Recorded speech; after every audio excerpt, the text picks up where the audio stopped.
artinya keadaan zat Allah Subhanahu wa Ta'ala yang Maha Hidup.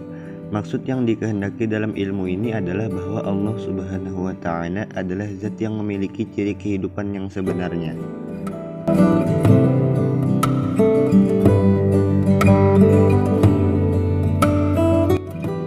Penetapan ini sebagai bentuk tambahan pemahaman dalam zihin atau pandangan hati kita karena keberadaan sifat hayat atas zat Allah Subhanahu wa Ta'ala.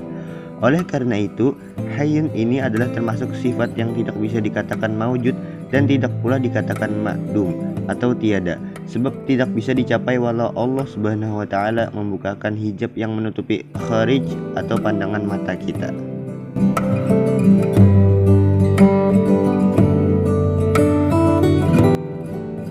Berbeda dengan hayat, sebab sifat ini dapat maujud pada zihin dan dapat dicapai dengan kharij atau pandangan mata kita jika Allah Subhanahu wa Ta'ala membukakan hijab yang menutupi.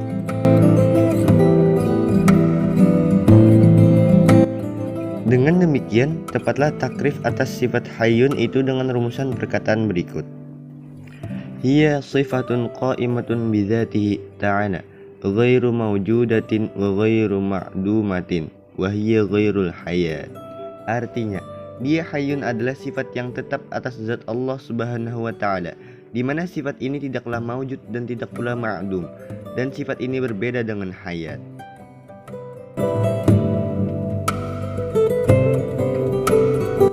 Penetapan adanya hayyun atas Allah Subhanahu wa Ta'ala ini karena dia sendiri yang menyatakannya dalam firman-firman-Nya seperti A'udzu billahi minasyaitonir rajim wa tawakkal 'alal hayyil ladzi la yamut. Artinya, dan bertawakkallah kepada Allah yang hidup kekal yang tidak mati. Quran surah Al-Furqan surah ke-25 ayat 58. Setelah diyakini bahwa pada zat Allah Subhanahu wa Ta'ala terdapat sifat hayyun, maka dengan sendirinya tidak datang lagi pada keyakinan kita akan adanya mayit, yakni sifat yang menyebutkan Allah Subhanahu wa Ta'ala adalah zat yang mati.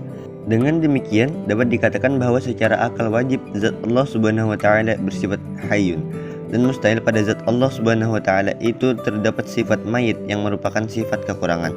Maka benarlah Allah Subhanahu wa Ta'ala dan Rasulullah SAW mengabarkan hal itu lewat nas-nas yang sahih dan mutawatir.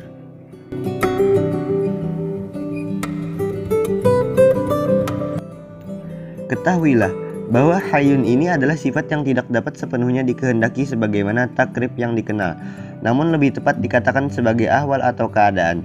Sebab hayyun ini hanya maujud pada zihn kita dengan bentuk ma'nawiyah semata pada ilmu tauhid kita ini. Jadi jelaslah bahwa keadaan Allah Subhanahu wa Ta'ala yang Maha mengetahui adalah karena sifat ilm ada pada zatnya, bukan dengan zatnya sendiri.